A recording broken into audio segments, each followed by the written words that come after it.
I have a little background in that myself. Jitchi was probably similar to that and was having a very difficult time now understanding what's going on, and that how history could have got changed and altered so much. You can imagine what might happen to someone's mind when suddenly they find out most of the things that they know and they've been told are a little different. They're different, and they've been changed on purpose. So that one might irritate you to find out that you've been misled, that things have been misrepresented all of your life and you were educated wrong. Well, they take off for the year 32. They get into Ascot's ship. Ascot, they're in Jordan now in 1956. The ship just pulls away from Earth. And as Edward described it, they pulled off the planet. You could see the planet very small down below. Ascot does something with the instrumentation, and they immediately kind of race right back into the planet and land pretty much in the same place that they were, except it's no longer the year 1956, it's the year 32. Now, I know the calendars are off, and when we talk of the year 32 here, we're talking about the age of Emmanuel, or Jesus Christ. From now on, we're going to call him Emmanuel because that was his real name. In the old language, it was spelled J-M-M-A-N-U-E-L. Not so with an I or an E, but with a J. So we'll refer to him from now on as Emmanuel. Okay? They are now in what we're going to call the year 32, and it's just a few days before the crucifixion. They arrive there, and they get outside of the ship, and the first thing that Edward notices, he's looking around to see how much different everything looked, because they landed right back in the same spot. They're just a couple thousand years earlier. Well, he notices that the vegetation's quite a bit different. Trees are different. Some of the hills, the slopes and angles on them are a little bit different. But for the most part, he's able to recognize the landscape, and he can tell right away that he's at the same spot that they just left. Jitchi right away jumps out of the ship and grabs his pots and pans and his bag and everything with him, and his Bible, because he's having a very difficult time understanding all this. It's quite a shock to your system to be 59 years old and to have all of your well-placed logic suddenly being shattered.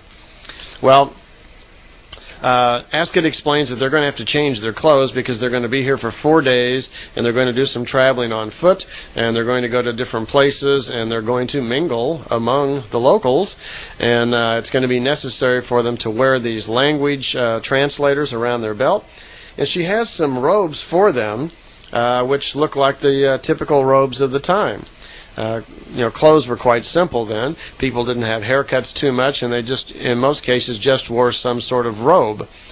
And they had that as well. She had, and it isn't explained why, but she also asked them to take off their earthly clothes and put on the clothes that she brought for them from her planet. And these were silvery kind of looking suits of some sort of soft material. They had to put these on, and then they put the robes over top of that. And Edward was quite concerned. He was almost chuckling. Gee, I hope nobody pulls his robe off of me and sees me glowing like this silver thing here. So it isn't explained why they need to wear that, but it might have something to do as far as protection, but they don't really go into that. They have language translators so they can understand the language of the day, which I believe was Aramaic. That's what the old... I don't know if Aramaic was something they wrote or spoke. I'm not sure about that. So they proceed, and they leave the ship. Ascot explains that they're going to be on the road now for 4 days, and they take off on the road. Well, Jitchi still is mumbling as they go down the road. He's got his Bible with him, and he's getting very nervous because he already knows what's lying ahead. That actually they're going to speak to Emmanuel, that he, after all these years of his life, he never considered the possibility that he might actually come face to face with and actually speak to and talk to Emmanuel. He is so glorified in our time. We've so exaggerated and blown out of proportion who he really was that now we liken him to a god. Some religions like to call him the creator of the universe, the creator of all men, and there's just no limit to some of the exaggerations, when in fact he was a human being like the rest of us. So Jitchi's having a very difficult time, and already the arguments as they go down the road are kind of breaking out, and Edward's trying to calm him down, and so is Ascot. And Jitchi remarks a silly statement like he can't wait to see this guy Emmanuel. He's going to wring his neck because he's kind of upset that he's finding out historically that things aren't really the way that we've been told. And Edward is defending Emmanuel and says, well, I don't think that's really quite the right attitude to take here, Jitchi, because it's not his fault. Emmanuel's living in a time when there's also a lot of ignorance, and I believe him to be a very intelligent, worthwhile human being, and probably very loving. And it's not his fault for all the things that have happened down the years and all the exaggerations. So you need to lighten up here a little bit. And Jitchi calms down just a little bit. Well, they wind up right outside of Jerusalem, and Billy says it looks quite a bit different than it did in 1956. There's a wall, he says, around it. He doesn't say if it's all the way around or just part of it. And they're at the Mount of Olives. And off in a distance, he can see some little huts that are called Bethpage. And there's some men walking down their way. And Ascot remarks that, yes, this would surely be Emmanuel and his followers that are coming. And poor Jitchi is just starting to get all heated up again. He's getting very nervous, and all this is entirely too much for him. And he's starting to get very excited. And Edward turns to Ascot, and he says, let me see if I can recognize which person it might be. And Jitchi's jumping in front of them and starting to curse and yell how they can do this to him, and he's so excited. And Edward starts to try to calm him down, says, quit cursing and get a hold of yourself. Try to realize what a great moment this is, that in any minute now you're about to have probably the greatest moment of your life, and look what you're doing to yourself. Calm down and relax. But Jitchi can't do it.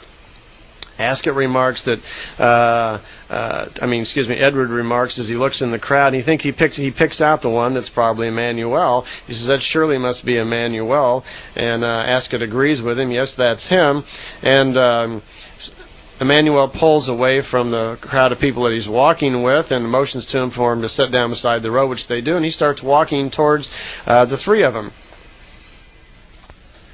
Well, all this is proving entirely too much for Jitchi, and he's screaming and cursing, and Edward just turns around and pops him right on the nose. Well, it's probably kind of an hysterical sight. Here's this great historic moment. Can you imagine actually being able to go back in time and talk to Emmanuel, and you've got this guy with you? But I can feel sorry for poor Jitchi. It must have been a very difficult thing for him.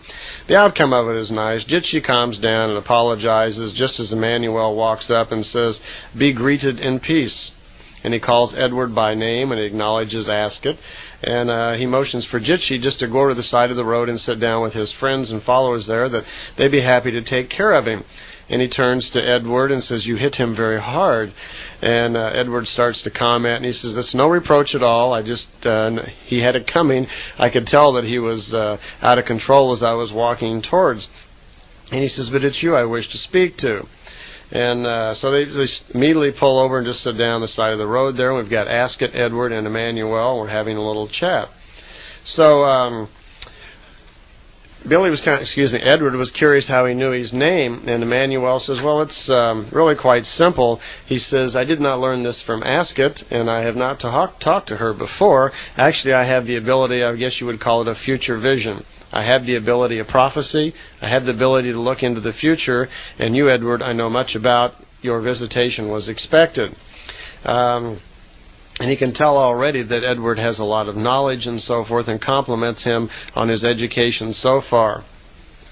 And Edward says, yeah, well, thank you very much. And they start throwing a few flowers at each other, and there's a few comments there about, how advanced each of them actually are. And Edward comments that Emmanuel is standing before a heavy examination coming up also, and which he is. He's only a couple of days away from what we call the crucifixion.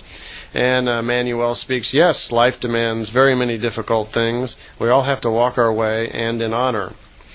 And he says to Edward right away, he says, I can already perceive your questions, and I know the things that you want to ask, so it will be not necessary for you to speak them. And since we do not have much time, let me go straight to the answers to your questions that you're thinking. To begin with, the lessons that I speak and so forth are not new. They're not even new to the scribe.